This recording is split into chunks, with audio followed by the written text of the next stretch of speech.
Welcome to the Copy Closer podcast. I've got an awesome guest expert for you right now. I'm so excited because I've heard of this guy from anytime I go to a seminar, anytime I go to a mastermind, you hear of certain people that are making moves in the shadows, people who are making money, making really killer stuff happen, but you don't always hear about them. And when you do, you're like, oh, I got to follow this guy. I got to look out for him. So I'm going to let this guy introduce himself. He's a legend in his own right. And if you don't know him, you should follow him, add him on Facebook, wherever you can find him.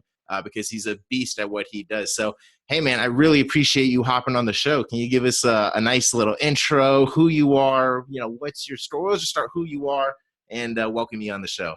Yeah, absolutely. So my name is Stefan Georgi, which is not the easiest name to pronounce. So I think that's why Carlos had me say it, but I get it. And so if you call me Stefan and I meet you in person, that's fine too. I won't even correct you. But and I don't mean you, I mean anyone listening or watching. But yeah, my name's Stefan and happy to be here. I appreciate you having me on. Definitely, man. So, I've heard of you as like really great marketing guy, like a really great marketer, but is it right that your superpower, so to speak, is copywriting? Are you really like a copywriter at heart who's kind of figured the whole code out, or what's your story, dude? How did you get into this world? Yeah, absolutely. Yeah, I think what makes me unique, and I definitely will give this story, is I'm a copywriter by trade, and that is my superpower. But I've launched a lot of health offers on my own, and built kind of different health offers to the 8-figure mark and beyond. And so I've kind of seen it all, where I am both a copywriter, but I also understand affiliate marketing, media buying, building funnels, different types of funnels, email marketing, lifetime value optimization, all of these things. And that kind of gives me a unique perspective in the market as compared to some other copywriters out there, where they may be, excellent copywriters, but they don't have that holistic view. And so that's something I'm kind of proud of, and that's cool. But obviously it took time. So as far as like my story goes, it really would start in like 2011. And I was, I'll give the longer version on this one. Why not? Right. Yeah, so basically, and so in 2010, I was working. Actually, no, it was 2011 still. So spring of 2011, I was living in a double wide trailer in the hill country of Texas with like 8 other people, and I was working at a place called the Outdoor School. And what happens there is basically, kids from around Texas will come to this giant sort of like park summer camp. It's like a summer camp during the summer. So it's on a lake, and there's like cabins and all of that. But during the school season, kids come and you teach them about, nature, water quality, living off the land, all this kinds of stuff. And so I'd been in a corporate job previous to that, and in a call center environment, and kind of hated it and wanted to go do something different. So I went to Texas. You made like $200 a week. But I was actually one of the happiest I've ever been in my life, still to this day, because, I was just sort of, the food was all provided. You teach kids, you're outside all day doing physical activity and swimming, and just, then we go into like Austin on the weekends and everything. So there's some accomplishment. There's got to be a sense of accomplishment and feeling of purpose when you're doing that, huh? Yeah, it really was. I mean, I realized I was really good at teaching, which is funny because it will tie back in later to my whole kind of career. But I really enjoy teaching, and I really enjoyed working with these kids and kind of making them feel, valued and special. And generally the range of ages was maybe 8 to 12, which is sort of that cool age where they're little people, but they're not kind of assholes like they're going to become once they hit puberty, right? So there's sort of that nice range there. But and I think just kind of like in empowering them and things like that, I just really got a lot of value from it. And then just the physical aspect of it, right? When you're doing, like, I was in crazy good shape. I mean, it was the best shape I've ever been in my life, because even if you weren't, taking kids on hikes or doing whatever, you were clearing trails with like chainsaws and just doing all this like kind of manly shit.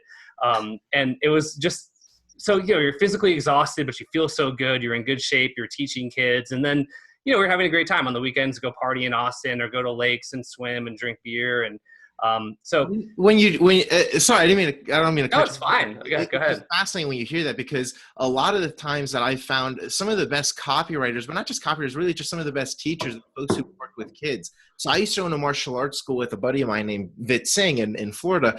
And when we had kids classes, I realized that, man, if you can teach kids and you can help kids, you can basically transfer that skill to teaching adults, because what you're doing is taking complex lessons, like life lessons, and making it really simple to understand. In our case, we did it with like punching and kicking, and if you fall back down, always get back up. But we teach these life lessons to kids. But if you can do that, I mean, not everybody has that ability, or at least doesn't develop that ability. So it's cool that you've done that. Would you say that's contributed to your skills as a teacher? Yeah, it's actually funny because I've never thought about this before. So I'm glad I'm here talking to you about this. But definitely, because well, from a copy perspective, a pure copy perspective, the average adult reads like a 7th to 8th grade reading level, and so there's like the Hemingway app and things like people use to try to make sure they're writing in a very simple way. And then one of the things that I'm kind of best known for in my copywriting is my work with unique mechanisms, and I can get into that more later. But basically, the unique mechanism behind a problem and the solution. And so, especially in health, but it really applies everywhere. You're taking these complex scientific concepts and you're trying to break the them notes down. Coming out now. I gotta shit. That's awesome. Yeah, but I mean, you're taking these it can be complex things, and you're breaking them down into a simple way that even a child could understand.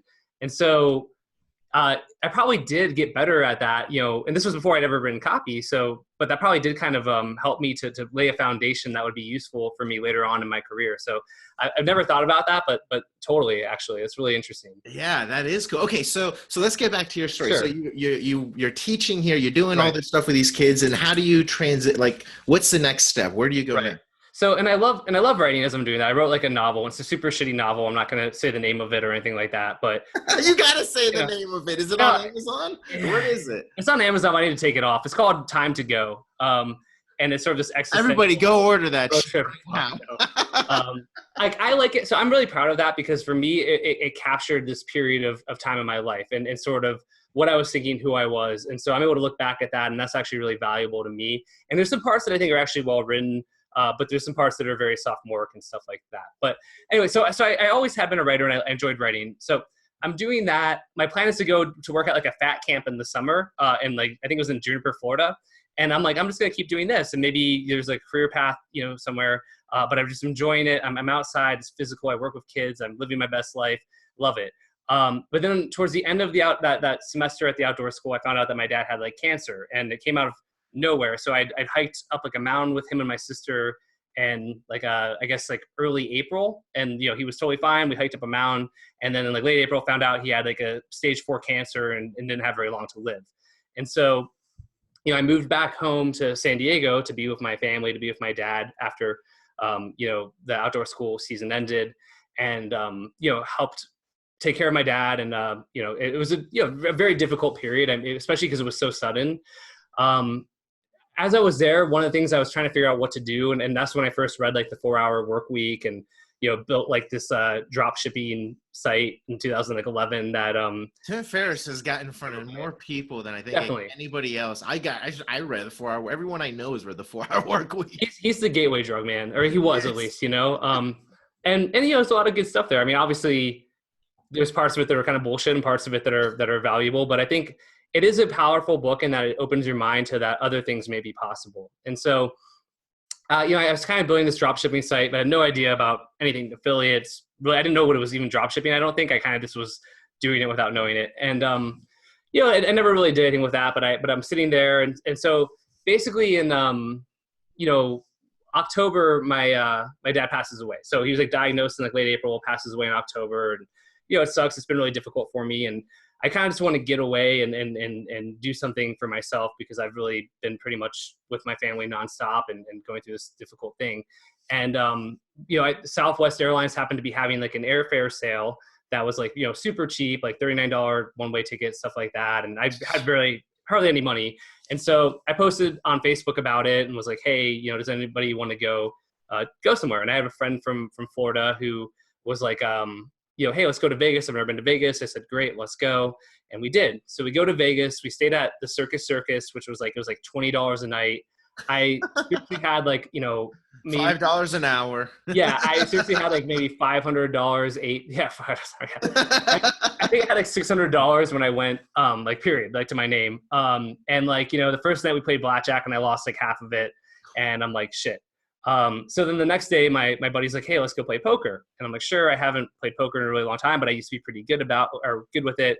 When I was a senior in high school, I played poker, because there was Indian casinos in San Diego. So I played like kind of semi-professionally as a senior in high school, and I'd go and I'd play, and I'd average about $200 a day, which for a senior in high school was like amazing. And plus it I was think that's pretty amazing access. for a lot of college kids and people who get out of college too. They're like, No, I want $200 a day. I know, totally. Yeah, no, it was like this great thing. So it's decent at poker. We went and we played the first night, and like, we both won. I won a couple $100. My friend won. So we're like, all right, great. I'm feeling better about this. And then, the last day is Sunday. We're supposed to leave that night. We go play poker again, and we go to Caesar's Palace, which at the time had this big card room in the back. It's since been kind of moved. It's now part of Omnia, but we're there, and this girl walks in, and I find her attractive, and I make a joke to the table, like, I really hope that she gets seated at our table.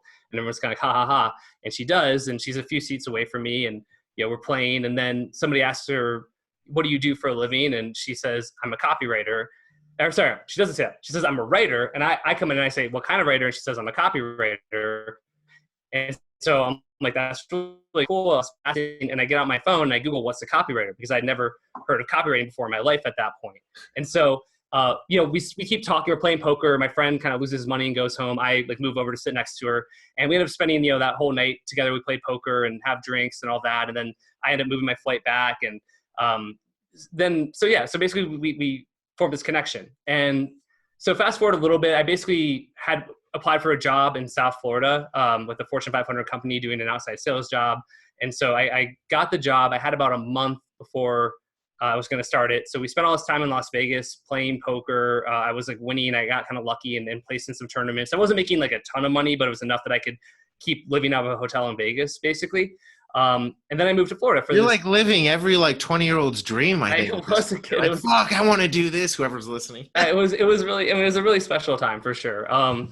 And yeah, so I went to Florida to take this job, and it was a good job, about $200 or $20 an hour, $200 a day. But like a car provided, health insurance, all that kind of stuff. And the girl came to visit me for a weekend. And at the end of the weekend, it was Super Bowl Sunday when the Giants were playing. I don't know if it was the Patriots or who. It probably was not the first one, but one of the ones. And we watched the Super Bowl, and I was like, I don't want you to leave. She's like, I don't want to leave. And so she didn't. She gets her car moved, shipped down, and we just moved in together. And so basically, I'm doing this job in Florida for several months, and I'm out in the hot Florida sun, and it's a good job. It's actually one of the best jobs I've ever had. But I come home, I've made $200 for the day, and she's like in her pajamas drinking a beer, and she made like $1,000 or $2,000 in the day. And so I'm like, well, like what what the fuck am I doing? Like, why am I out here busting my ass for the man when you're doing this, and I love writing, and you write, and people pay you to write? Like, I want to do that. And so she's like, you totally can. Like, you should do it. I posted something on Warrior Forum, a sales letter to write sales letters for other people. And I think I charged like $150 or $149, for a sales letter. And I woke up the next day and I had $300 in my PayPal account. So Brian Zimmerman, who's one of the founders of JV Zoo, he hired me, and then somebody else hired me too. And so shout out to Brian Zimmerman. I haven't talked to him in years and years and years, but he helped me get my start, which is cool. So that feeling, that was my that light bulb, aha, oh my God moment that everyone has, right? Where I realized I could make money doing something I was passionate about.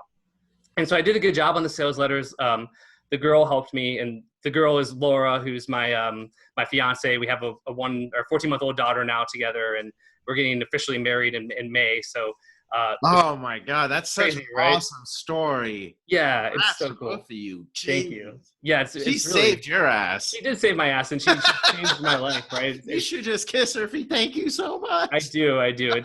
It's so life-changing, man. And just to connect it, and I'll finish the story, but then I have a rumination on that. So, I just kept getting clients. People were hiring me. Eventually, and I did a good job. I had a natural aptitude, and she sort of helped me early on, and then I sort of kept improving. And I got hired by these guys who at the time they were in self-defense out of Romania, and they're doing some large sort of actually self-defense and like prepper stuff. Like they had an offer called Backyard Liberty, which was this really big prepper thing with like an aquaponics system. And so I started doing kind of like home defense offers and aquaponics offers. And, they were maybe paying like $1,000 per sales letter at that point, which was like, for me, again, like life-changing. Killing it. Killing it. And then the one partner left and went to go start a health company with another guy. And so he was basically like, hey, we want you to do this blood sugar offer. Here's some control at the time. Like, can you do it? I never really written like a health offer at that time, but I just modeled off of it, and I did it, and it was just massively successful. I didn't really know how successful it was at the time. That didn't come till later, but to the point where they're like, hey, what can we do to have you writing health offers for us full time? And we came up with this whole thing where I basically had this, they were trying to do a blockbuster model where they wanted to put out as many offers as possible. And then based on that, the assumption is that some of them would hit. And so we had this crazy kind of deal where if I wrote like 4, VSLs in a month, then I might make like $4,000 or $5,000. But if I wrote 10 VSLs in a month, I would make like $70,000. So yes, because like basically their whole thing was they wanted volume, and I was producing good copy, and they knew that they could make money from it. And so I started doing between 8 and 12 VSLs a month for them for probably 6 months, which was insane. And I developed this whole process, which I can talk about on this call, to enable me to write copy faster. And so I started doing it, but a lot of them were successful. At one point, they were on ClickBank at the time. This was like 2013, 14, and then into 15, but mostly 2013, 14. I was like saying like 8 out of the 10 top ClickBank offers for like a year were ones that I had written for them. Then they got kicked off ClickBank and went on to software projects, and then all the top offers on software projects were ones that I had written for them. And so they basically just started doing over $100 million a year, and it was all based on the copy and the offers I'd created for them. And so you wait. So you can take a breath here for sure. Yeah. $70,000 a month. Yeah. 70, guys, 70 with a few more zeros after. $70,000 a month to do how many VSLs? I mean, a lot. Well, I have like a lot, like 8 to 12. Yeah, I mean, not that that's not a lot, but fuck, $70,000 a month. That's the first time I've ever heard of that kind of like almost retainer type of deal. Yeah, well, I mean, everybody here is fucking around peddling 10K a month retainers, dude. Just go after. Yeah, we got our man Stefan here getting 70K. That's amazing. Very performance based, and it had to be good. I mean, right? That's the thing. They would only pay that if I was creating good offers. So if I started just giving them a bunch of shit offers, and it would go away really fast. So I had an incentive. But yeah, at the time, that was like the first time I kind of started making. I made life changing money. As you level up, the amount of money you make is life changing various different times. But that was the first time where I was making like just serious money. I went on about like a Mercedes SLK 55 AMG, and just like living in like a condo on the beach in like San Diego. Just like living my best. After your first month? Well, I did. Yeah, that was the first 2 weeks. It was the first couple of months for sure, and then but then realized I'm like, how do I not have money in my bank account when I'm getting paid much? And it was like I need to chill out kind of significantly. That's funny. Everybody goes through. I had to go through that too. And I mean, when you first start making money, especially if you only made like barely anything before, you start making a nice leap of cash. Pretty much everyone I know, especially in the beginning, they just spend it all. They're like, oh my gosh, let me go. I'm so excited. Let me splurge. Let me do all this stuff. But then it seems like you've developed a way to, I guess, figure out your money and your finance and all that. But what I wanted to talk a little bit more about was how did you write these sales letters so fast? What is this magical structure you have? Yeah, totally. So it's something that I call it the Rmbc method. So RM as in take notes, Michael, guys. I am BC, right? So essentially, and this was developed over time, and I only kind of put the catchy name to it like in the last year or two. But so kind of like doing research. Like having a very structured modular research approach to it, and then developing the unique mechanism. What's a unique mechanism for the folks who don't know what that is? So the unique mechanism is basically the science behind, or the mechanism behind how something works. And so what is important in something I do that differentiates me a little bit is I have a unique mechanism behind the problem and the solution. And I actually think it's really important because basically the unique mechanism behind the problem is going to show them why they haven't succeeded in the past. And so, what you want them to kind of feel like is that they understood 95%, 99% of the information before, but they're missing that one part, that one little piece. And it's something new and surprising, but it kind of makes sense. So, examples of this would be, what's a good one? There's so many, honestly, but like with weight loss, it's like you've tried, like at one point, keto was a unique mechanism, right? The idea that like, you've been told to eat low fat, but fat's actually bad for you. And if you eat lots of fats and low carbs, your body goes into like fat burning mode and uses fat for energy. Right now, we all know that. So that's no longer really a unique mechanism. But at one time, the unique mechanism behind the problem of being overweight was that people were eating low fat, high carb diets, but carbs actually make you fat because your body, they spike your insulin production. Your body then takes all the carbs, which are turned into sugar, and it stores that sugar as fat. and you get fat. And so that was the unique mechanism behind the problem, and the unique mechanism behind the solution, which is always logically connected, was, okay, if that's the case, then you want to, stop eating a bunch of carbs and actually start eating more fat, because it turns out that if you eat fat, your body becomes fat adapted. It takes fat and burns fat for energy. So both, like, you have more energy from the food you eat, you don't have cravings, but you're also burning your fat stores because your body's used to using fat as energy. So it tries to get from anywhere it can. And so that's an example of a unique mechanism behind a problem and a solution. And again, today with market sophistication where it is, that isn't enough. You'd have to find a new, different spin on keto, which people are doing all the time now. But that's an example, right? Another. So it's essentially explaining what it is that, why something has happened. That's what you're doing. You're really making it clear, kind of step by step, why something has happened. And that's the unique, and then you have the magic pill or whatnot, right? Yeah. There's really, you're explaining the unique reason why they failed in the past. And then you're explaining the unique reason why they will succeed in the future. And so the problem being the past, the solution being the future. And so you're really just kind of explaining it that way. I love it. Okay, so you have RMBC, right? What does that stand for? R is what? Research? And then R is research. M is a mechanism, right? B is my brief, which is like a copywriting brief I have that is basically questions I'm answering before I write the copy. I'm not sending out questionnaires to clients. I'm talking to clients, right? Like, so I want to know stuff. And if they have a bunch of assets and resources, and I want them to share that with me.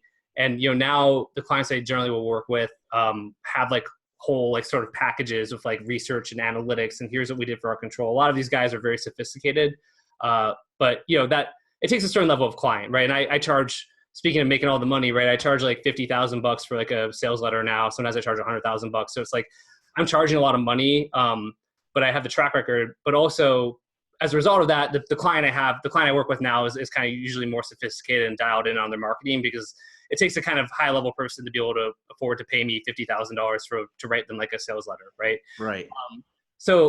But I don't really want to know too much from them. I want to know the basic stuff, whatever they have. But I want to do my own research, and I want to kind of do my own, find my own mechanism behind stuff. And then I want to put into my brief, which is my version of a questionnaire, but it's for myself. And so it's got everything like, who's the market? What are their short-term pain points? What are their long-term pain points? And I've gotten those things from the research component already, because I've done the research. You're looking at what existing solutions have they tried, in the past, and what was their experience like, and why did they fail? Why weren't they good enough? Which I got from my research component. What do you do your research? When you say your research, you do like on Google or something? Forums. I love forums. I mean, I'll do other places too, but I love forums a lot, because you get that dialogue. And so, almost every topic actually has active forums about it. And so when I go in there, I'm looking at threads about, with like a view, I'm looking at the view count, because if like there's a high view count, then people were interested in that. And so even from a posting topic, that might actually be a headline or a subject line I can use. Right. But then I also want comments. So if a lot of people viewed, but nobody like commented, then it may be that, the subject line or the forum, posting was intriguing, but the content wasn't. So I'm looking for, ideally, there's a mixture of a lot of views and a lot of comments, and then, it pertains. So I'm lurking through forums and finding out, one of my research, I have like a set of research questions. So one of those would be like, what is the market's, what are their victories and what are their failures?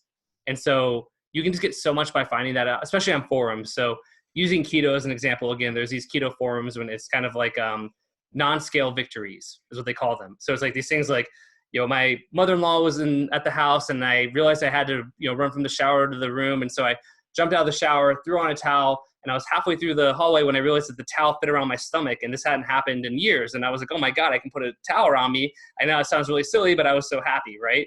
And like, and so I always feel, oh, good for you. Right. But I'm like, oh, taking that and putting that in my copy. And so that's a great victory. Cool. That makes it more real. That makes the whole experience more real. Yeah. Well, all I'm trying to do with my research, I'm trying to take their experience and their language and what they have, and then reflect it and speak back to them in that same language. It's almost like you're almost like a linguist when you're doing copy, right? Because how does this group talk, and how do I then talk to them in their language? Right. And so through forums and seeing things, you can kind of get that. I mean, I was looking with a guy from my copy kind of coaching thing, which I can tell you about later. But he has like a gun product, and so I quickly yesterday was pulling up like gun forums. Product? Does he doesn't? It's like a holster. It's like a concealed. No, it's like a concealed holster type thing. Gotcha. Okay, so you can.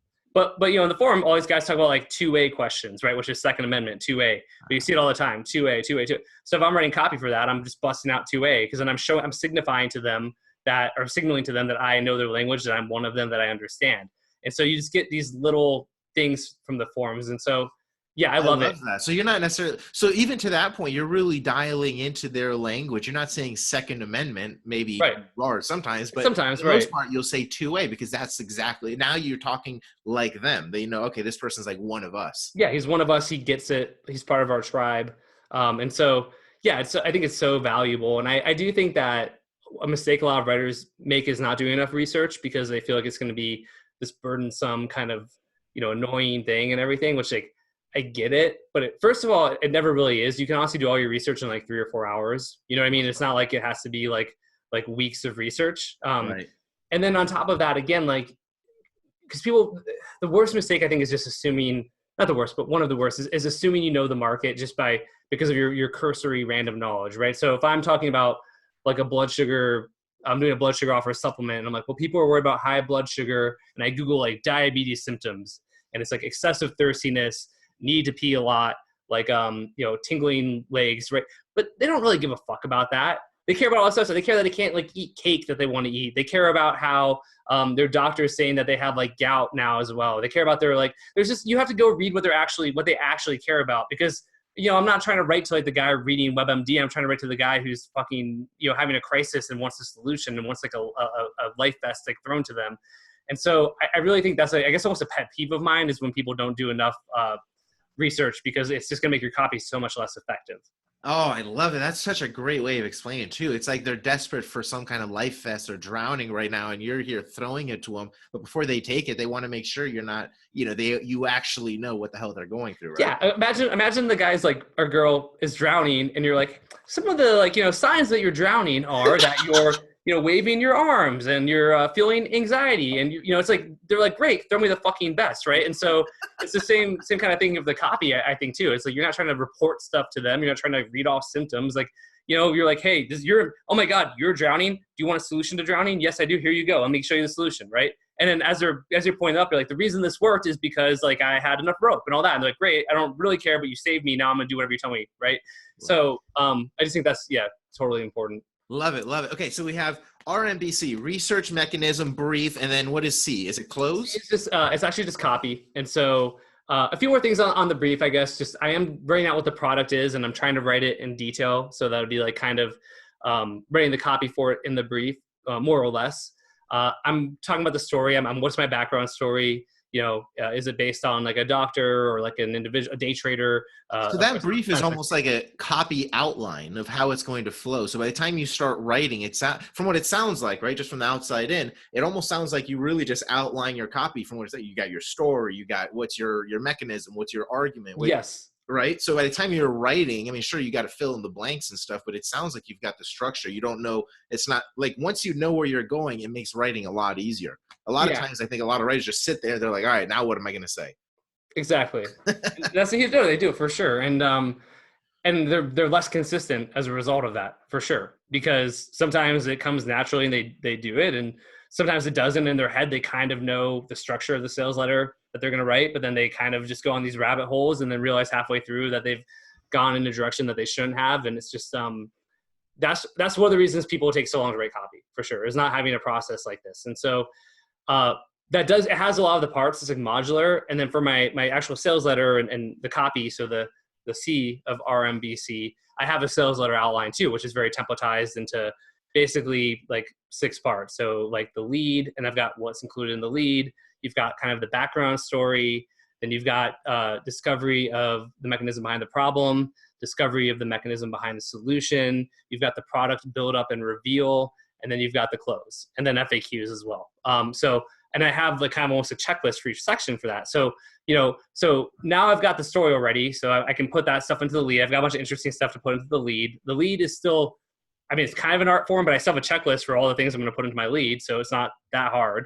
The background story I already wrote, whoop, drag it from the brief, put it there. Mechanism behind the problem I already wrote, whoop, drag it, put it there. Mechanism behind the solution I already wrote, whoop, drag it, put it there. product build up and reveal is pretty generic. Frankly, it's usually the same thing.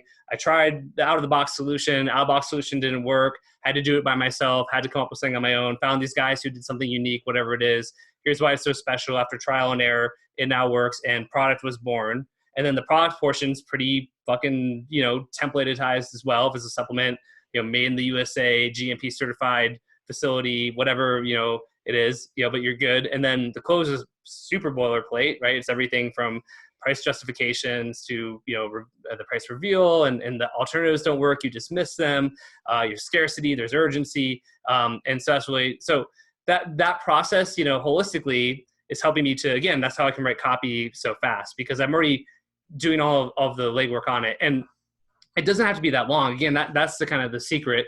Like I timed myself recently doing a sales letter for a client that was 12,000 words when I finished, and I cut it down to about 9,700 words, which is still longer than I would have liked, but I have, if it works, that's it works. Hour plus VSL right there. It is, but I have another one that's what made me feel better is we have another one right now that's about 10,000 words. That's absolutely got some of the best conversions like I've ever seen.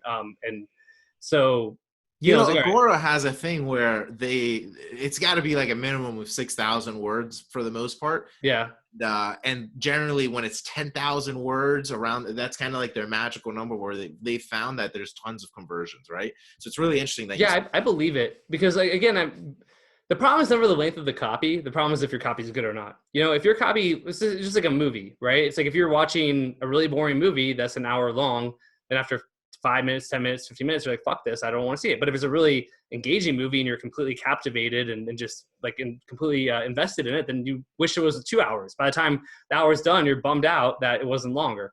And it's the same thing with your sales copy as well. People who are afraid of long copy, it's just funny, but it shows a lack of experience, in my opinion. That's not to say that everything needs long copy, of course, right? You're doing like a free plus shipping thing. You don't necessarily need an hour long, sales letter for it.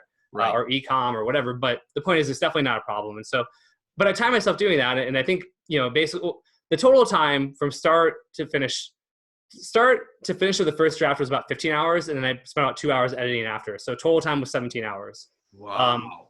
So then in my head, I'm like, that's fast. It is fast. And I'm like, all right, so I charge like 50 to $100,000 per sales letter. Right. So I'm like doing the math on that. And I'm like, wow, if I really just focused on copy, which I do and I don't, right? But I'm like, in theory, like I could just write, it means I could write 2 a week. I could write 8 sales letters a month, which are at least, and if I really was in that crazy zone back in the day, maybe 10 or 12. And then, so if I'm getting paid, say 50,000 each, right? That means I'm making 400,000, 500,000 bucks a month just from writing copy alone, which, you do 500,000 bucks a month, that's $6 million a year. Hey, you want to be a millionaire? Bam, there you go. But you have to be really good, right? You have to be good. You have to have the process. You have to have experience. It has to be good copy. Like, it's not like, I'm not sitting here trying to say that anybody can just suddenly write really great sales letters in 17 hours. You're definitely, you have to put the time in and the work and all of that, but it does dramatically accelerate your timeline for writing copy.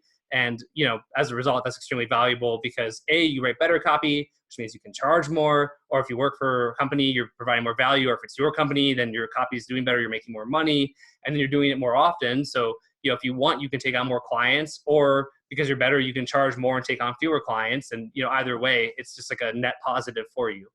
Oh, I love it. That's huge. Nobody really talks about that stuff. I love that you're talking about these big numbers because it really pushes people, I think, out of their comfort zone. There's so many people, not just copywriters, but just freelancers in general, that they're charging so little because they got to pay the rent. And hey, we've all been there and stuff, but definitely, what was it that made you transition from going from, making, charging such a little money to charging a bunch of money? Was there, what was it that made you take that big leap? Yeah, I mean, I definitely hadn't. I thought about this because I'm pretty. I'm very comfortable now with just quoting large numbers. Like I literally had a call earlier today with somebody and quoted in between 50 and 100 for something, and didn't bat an eye. And the guy was like, "Oh yeah, I think he might do it." But that's awesome. Yeah, but I didn't. It's not like I was always that way for sure. I used to have an aversion. I mean, I remember again, you'd quote 1,000 and be afraid they would say no, and then they said yeah, and then you're like, oh, I could have quoted them 2,000. Or 500. I mean, because for me, it was like my path was like $149 a sales letter to maybe like, 197, 297, 497, 999, like 2,000. And then at that point is when I started working with the guys out of Romania and doing all this stuff for them and had that scale. And so Yeah, I mean, part of my comfort is the track record, for sure. And then I think, and not only because it's like, I have a long track record. I'm not, there's guys who've been in the space since like the 80s and writing direct mail pieces and killing it. And like, God bless them. Although I don't know if a lot of them are as good today as they were then, because I think they were very good at that one medium. And that's something I'm trying to guard against for sure. And even, not to go on a side tangent, but for a second, like, I think it's important that I keep writing copy, even though there's a risk to that, because if I, write a bunch of shitty copy, then right now I have a great reputation and I can charge more money. But what happens, a lot of copywriters get to that point and then they just stop writing copy and they'll do consulting, or they'll teach or do courses, or they'll do masterminds. And it's like, I love teaching. I do have like a mastermind. I do some consulting. But I don't be that guy who's sitting on stage, like, telling you about copy stuff that worked like 5 years ago and everything's changed and I don't know. And so, despite that risk, I'd rather just keep getting better and keep being better, and then frankly keep, charging more and whatever. But I want to stay sharp. But back to the aversion, I think just the track record helped a lot. But even after my health supplement company, Holy Land Health, which, did, like $1 million the first year, but we lost money. We lost a couple $100,000. And then the second year we did like $23 million. Wow. And then, yeah, because affiliates. I was like, oh, turns out these affiliates, if you have a good offer, affiliates can work. And it was an easier time back then too. It's harder with affiliates now because there's more offers, a lot of other factors in play. But at the time it was like, you have a great, health, like long form, like a health VSL, you can make a ton of money. And so we did. And I learned shit tons of lessons there too. I mean, I made, a couple $1 million, but I could have made more if, my margins have been better. Like I didn't care much about AOV. So my AOVs were like 140 for a lot of that. And what's AOV for the people who don't know what that is? Yeah, sorry about that. Average order value. And so, with a health supplement offer like that, you're probably looking at, we were like a $69 price point for 1 bottle, $59 per bottle for 3 bottles, $49 per bottle for 6 bottles. But, for a long time, our average order value was like $140, $150, which is fine, but you're paying an affiliate an average CPA of say $95. So your margins are actually very thin there. And we started monetizing the data and like we made money from our lists and stuff. But I honestly ultimately made some tweaks to the copy and like a couple of things to the structure. And, now pretty much any kind of offer of that format I do has got a $200 plus AOV. And so had I known that like earlier though, not only would I be able to say an even more impressive revenue number, right? Like, oh, we did 35 million. But I just would have made a shit ton more money. And so, there's lessons to be learned there, but that's fine. I learned a ton of lessons. And even after I wound that company down, and I wound it down primarily because frankly, it was kind of an aggressive, aggressive offers. And I felt like we'd had a good run and I wasn't passionate about it. Like I liked it, but I wasn't like passionate about it. And I figured rather than just sort of push the envelope, I'd rather just sort of, I got in, now let me get out. Right. Sometimes people don't do that. But even then, so I started taking on freelance projects and I was charging people like $10,000, but everyone was like, yeah. I was like, oh shit. Okay. Like $20,000. Everyone was like, yeah. And, eventually over time I got to where it's at today. But I guess I have a confidence because of my track record, because there is a challenge. Like I do see sometimes these young copywriters who, come in and they won't coach you like, $10,000, $15,000, but it's like, they're not that good and their track record is not that good. So it's like, I'm not going to pay that. Like if you, get a track record, show me you're good. And I will. Like there's a couple guys I know.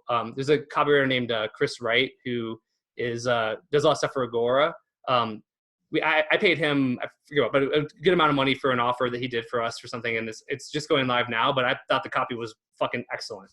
And so right, but he had a track record. I know he'd run some controls for Agora, and so I'm happy to pay him a good chunk of money. So I think the thing, if I'm a young aspiring copywriter or freelancer, my advice is always just like, yeah, you want to charge more, but just focus on becoming like the best in the world at whatever it is you do. Right. And just be obsessed with that. And like the money's going to follow. And then as you get that track record, as you have success, as you get more confidence, then yeah, do raise your prices. And, if you have like self-worth issues and things like that, go find a coach, go find some kind of mindset training, go do Ian Stanley's Lionheart workshop, which he has this whole thing about, right. Because ultimately once you're worth it, you should charge it, but get there first, I guess. Pay your dues as well, for sure. Right. I love it, man. I love it. I think one of the things that sets you apart as well, and it's something I've spoken about in the past, Tiffany's talked about it before, is a lot of copywriters also don't run their own business. The fact that you ran your own business, did your own offer, did stuff on ClickBank, that also adds a lot of credibility because you're not just a copywriter now. I mean, you've gotten a lot of other skills. you really now more of a leader, which is why someone will, and when I say a leader, a lot of copywriters will take and just in general freelancers, we're talking about copy, so I'm talking about copywriters, but Right. they'll take the work. Okay, here's what I got to write. But it sounds like if somebody were to hire you and let's say, the offer, you just know it's not going to work, you're probably going to take charge and say, hey, listen, I've done a bunch of money with this type of stuff. Let's fix it and do this, right? So when people are paying you a lot of money, I mean, they know because of, yes, your personal track record, but also because it's not just a track record. It's the fact that you actually have done it for yourself. One of the biggest questions that even I've hired copywriters as well to write copy for my martial arts stuff. And even for I saw stuff in like the Christian niche, and I hire copywriters to do that for me as well. And, it just blows my mind that a lot of people aren't doing a lot of the simple things that you just talked about, So real quick, what are some of the things that you think people should be paying attention to a little bit more, whether it's copywriters or marketers in general? Like, what do you think we should be paying attention to more and we're not doing it enough? I mean, that's a good question. There's a lot. From a copy perspective, I'll start there, which obviously is research where the market's at, where the market's moving, level phases of awareness. Like people quote Breakthrough Advertising all the time, and I do think it's a great book. I've read it like one time. It's like my Bible. Yeah. But the whole part about how there's these different stages of awareness for the market, I think is important and gets overlooked. And so you see somebody trying to sell, again, like keto as an example, because keto is so big, like, the way you sell keto today is different than you sold keto a year ago, which is different than a couple years ago. I think understanding that, and that is not just copywriters, that is all marketers in general.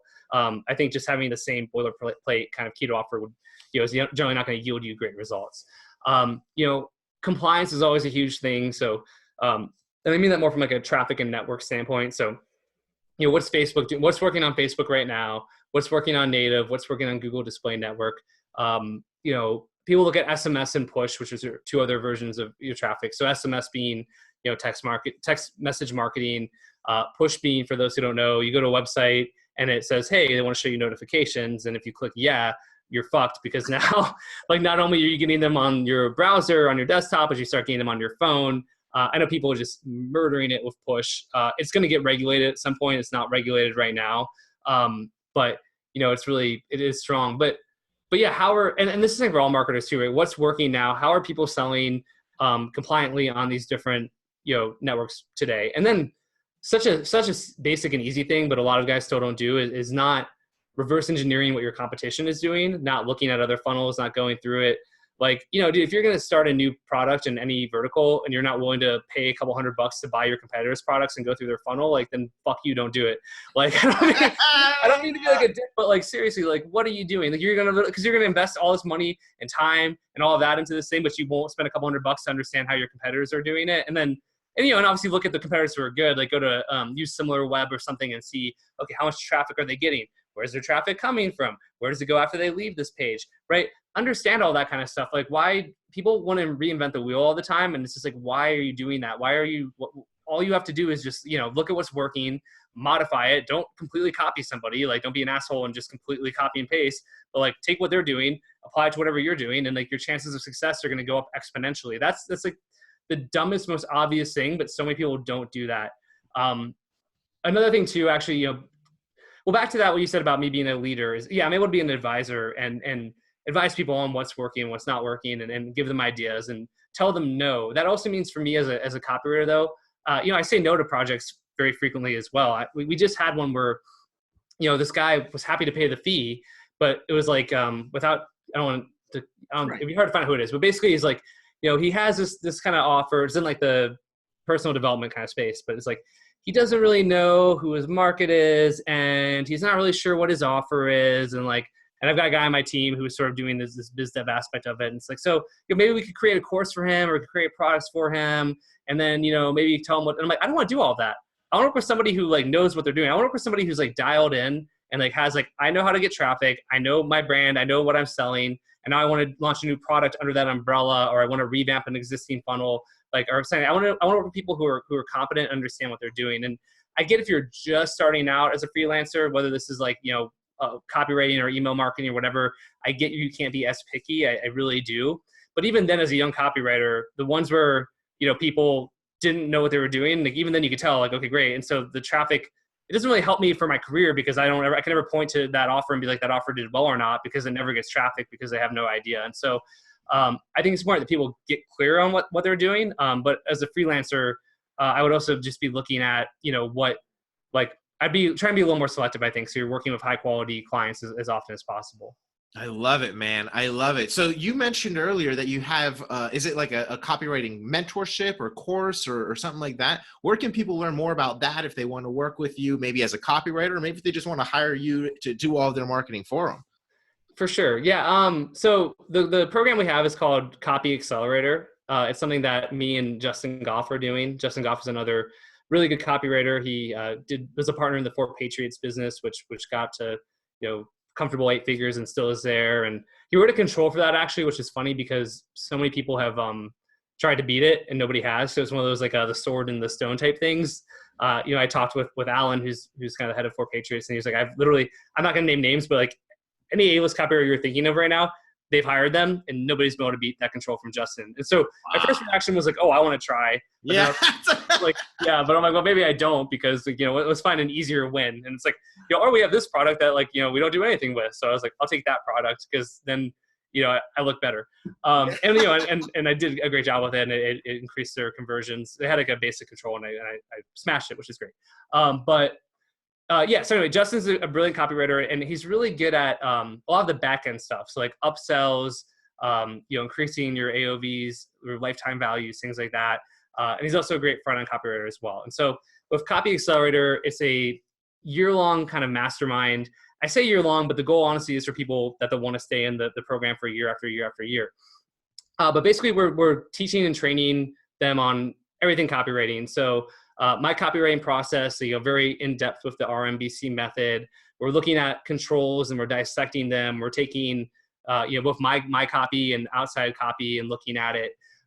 We're basically immersing them in the world of copy. We're training them on how to write better copy faster.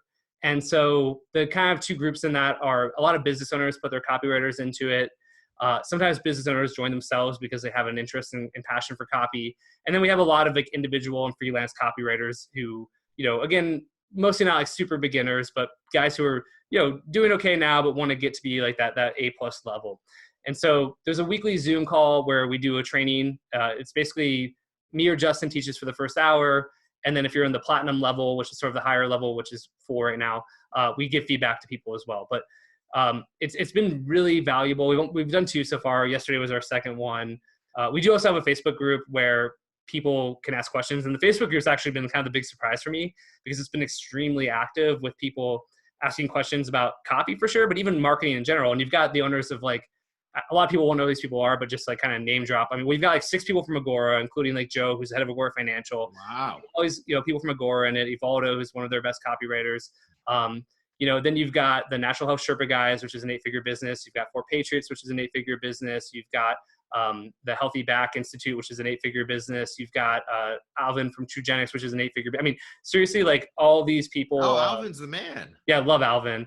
Dan Locke has his whole team in there. Dan Locke does a lot of biz op stuff and kind of a coaching. Dan Locke's awesome. His team's really, really sharp. They're super impressive. So it's not just health. There's a lot of guys in financial and like kind of biz op and things like that. And so what's cool is when people are asking questions on the Facebook group, it's not just me and Justin replying. You've got all these other, business owners or really high level marketers coming in and also, answering questions too. And if you're a copywriter, frankly, you want to find a place to get put on retainers or get hired with like really good clients, it's a really good place as well. So I'm super proud of the program. I mean, the feedback has been incredible. And I just, going back to the beginning of this conversation, I love teaching and I'm really good at it. And so it's really fun for me to share my copy kind of secrets with people and then have these light bulbs go up and people being like, this is amazing. Like, thank you so much. I never thought of it this way. People already in week 2, people were saying how they use stuff from week 1 and it's already made these huge improvements. And so yeah, I love it. If you want to learn more, if it's okay if I kind of throw out the website. Yeah, share it. It's right now, it's copyandfunnelaccelerator.com. So not the shortest domain in the world, but you can remember copyandfunnelaccelerator.com. And then I actually did a thing for this where if you do /outline, so copyandfunnelaccelerator.com/outline, you'll get a copy of my sales letter outline and also the live video recording from the mastermind talk that I did at TNC with Justin, which we had a bunch of super high level guys there, and it's been received very well. So that's sort of my gift. There is a little video about Copy and Funnel Accelerator on it, as you would expect. And I'm asked for your email address, but we don't even have an email sequence set up, so you're not going to get hammered if you do it. It's really about the value, and then if the program is something that's right for you, then fill a little interest form, and we can talk. Awesome, dude. Well, it sounds like a killer program. You sound like you have some really awesome people already inside it. So even if you may as well join just for the fucking network, because it's real people doing real shit in there. And those are the types of people that would hire you anyway to do copy. So it sounds like a great place to be. What's the domain one last time for the people? Sure. Yeah. Copy and funnelaccelerator.com. We're trying to get copyaccelerator.com, but some asshole took it. So we're trying to how to get that now, but yeah. Perfect. So copyandfunnelaccelerator.com. Perfect, Yes. guys. So hey man, thank you so much for coming on. I really appreciate it. Anybody else who's listening to this right now or watching this video or listening on the podcast, make sure you follow him. Go to that website to learn more about this stuff, and we'll catch you guys on the next episode.